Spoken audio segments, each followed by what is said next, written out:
جدول رده‌بندی که قطعا میتونه رقابت جذاب و پرگلی هم از آب در بیاد.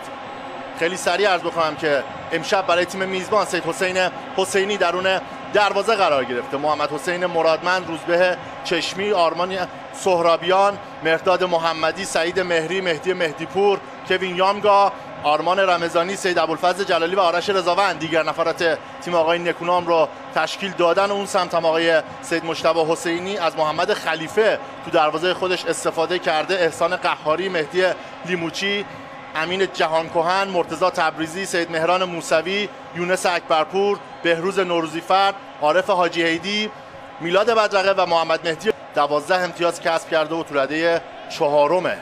عملکرد خیلی خوبی داشته آلومینیوم عراق. یه جورای پدیده این فصل لیگ برترمون هستن شاگردان آقای حسینی. در خط دفاع چشمی، پاس برای حسینی. با توجه به برد خوبی که استقلال تو هفته گذشته رقابت‌ها به دست آورد، بازی 2-0 باخته مقابل هوادار رو با بازگشت رویایی 3-2 بردن، هوادارانشون خیلی این لحظه برخورد مهرداد محمدی بود با مدافع آلومینیوم بهروز نوروزیفرد که داور بازی رو ادامه داد.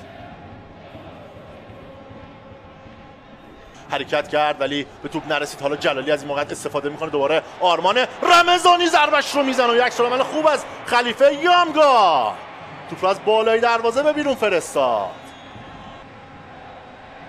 میانه میدان مهری توپگیری خوبی داشت ولی باز هم پاس بازیکن استقلال دقت لازم رو نداشت. اشتباه، فرصت، برخورد آرمان رمضانی با محمد خلیفه و کارت زرد برای مهاجم استقلال. آرمان رمضانی که یورش برده بود برای تصاحب توپ، برخوردی رو داشت با خلیفه و داور اعلام خطا کرد. اعتراض بازیکن استقلال با آقای مهدوی. توپو برگشت میدن. پاس مهری میرسه به جلالی. منتظر ارسال‌های خوب او باشیم. ارسال بریه دروازه و باز هم مدافعین آلومینیوم توپو برمیگردونن. مهری حالا او ضربش رو میزنه و یه بار دیگه جایگیری مناسب از محمد خلیفه. خیلی زود برمیگردن هافک‌های استقلال و اجازه ضد حمله رو نمیدن. از سمت چپ یه پاس خوب برای مرتضی تبریزی، آفساید هم نیست. فرصت برای آلومینیوم، یه ارسال بریه دروازه و ضربه سر رو به خوبی میزنه سهرابیان و در ادامه چشمیه که توپو به کورنر فرستاد. تو اون رفته مهرداد محمدی، پاس برای خود محمدی روی پای چپش تو سر توپ این بازیکن. موقعیت برای استقلال و مهرداد محمدی که یه پا دو پا میزنه بین دو تا بازیکن. توپو در اختیار داره، ارسال به مقابل دروازه. توپ از کنار دروازه به بیرون رفت. این بار کوتاه کار میکنن. مهری فریب داد یار حریف رو با پای چپ میفرسته روی دروازه. یه ضربه سر، حالا گل برای استقلال به دست میاد. آرمان رمضانی زننده گل اولین مسابقه است. بالاخره استقلال تونست قفل دروازه آلومینیوم رو باز بکنه. اجازه ندادن که سومین بازی متوالی تیمشون به گل نرسه. پاش به گلزنی باز نشده بود برای استقلال. این بار با ضربه سر دروازه حریف رو باز میکنه. حرکت زیبای مهری، ارسالش به روی دروازه، خروج اشتباه از محمد خلیفه و ضربه سر آرمان رمضانی، مهاجم بلند بالای استقلال بین مدافعین آلومینیوم، دروازه رو باز میکنه. 1-0 به سود آبیای پایتخت. چه اشتباه بدی رو مرتکب شد محمد خلیفه. اینجا با خروج بد خودش دروازه رو خالی کرد. شاید یه جورایی اعتماد به نفس کاذب داشتین دروازه‌بان جوون و حالا با این گل خوشحالی هواداران حاضر در ورزشگاه رو شاهد هستیم. استقلال 1 آلومینیوم 0. فرصت ارسال برای استقلال. سهرابیان، پاس برای محمدی. موقعیت برای استقلال میتونه به وجود بیاد. مهرداد محمدی، مهدیپور اضافه شده میبرن به سمت چپ. جلالی فرصت ارسال روی دروازه میفرسته بلند. رمضانی ضربه سر و توپی که از بالای دروازه به بیرون میره. اکبرپور نیمه اول هم چند تا نفوذ خوب داشت. ارسال به روی دروازه، فرصت برای آلومینیوم. اعلام آفساید شد ولی ضربه سر تبریزی هم فوق‌العاده خطرناک از کنار دروازه به بیرون رفت. حسینی این لحظه ارسال تقریبا یه نیم بدن جلوتر بود. مرتضی تبریزی خودش رو پرتاب کرد برای گل استقلال تو مسابقه امشب. بیرون میاد. از این لحظه وارد بازی میشه گوستاو بلانکو. دوم یه ارسال به روی دروازه، چشمی به خوبی توپو برمیگردونه. ضد حمله برای استقلال میتونه شکل بگیره. مهرداد محمدی خطا اعلام نشده. محمدی میره تک به تک میشه و دروازه‌بان مهرداد محمدی پاس برای بلانکو و چه موقعیتی هدر رفت برای استقلال. تک به تک با دروازه‌بان، پاسش اصلا خوب نبود. خودش میتونست ضربه رو بزنه ولی خب احسان قهاری چه اشتباهی رو کردن بازیکن‌های آلومینیوم. ارسال روی دروازه و توپی که از کنار دروازه به بیرون میره. احسان قهاری از اون سمت به بیرون رفت.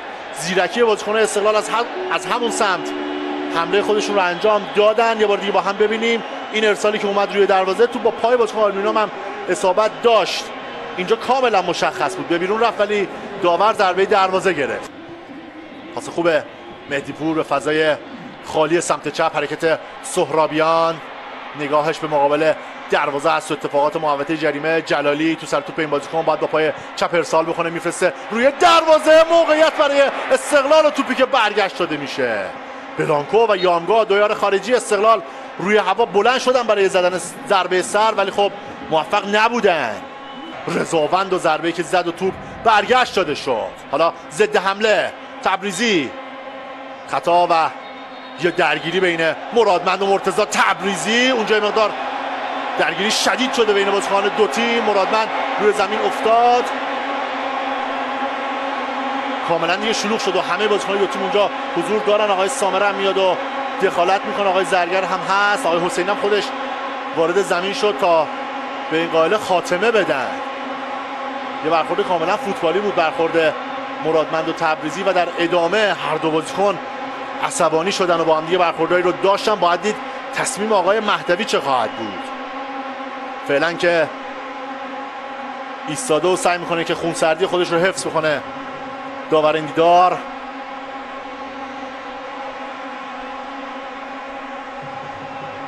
یه لحظه همه چونجا به هم ریخت و درگیری شدیدی رو شاهد بودیم بین بازیکنان دو تیم. سید حسین حسینی هم به عنوان کاپیتان استقلال اونجا حضور داره. نقیزاده حالا با او برخورد داره.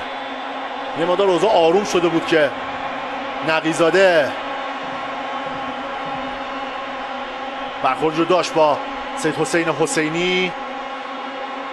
همه منتظر هستن تا تصمیم آقای مهدوی رو شاهد باشن. از کارت زرد فعلا استفاده میکنه برای حسینی.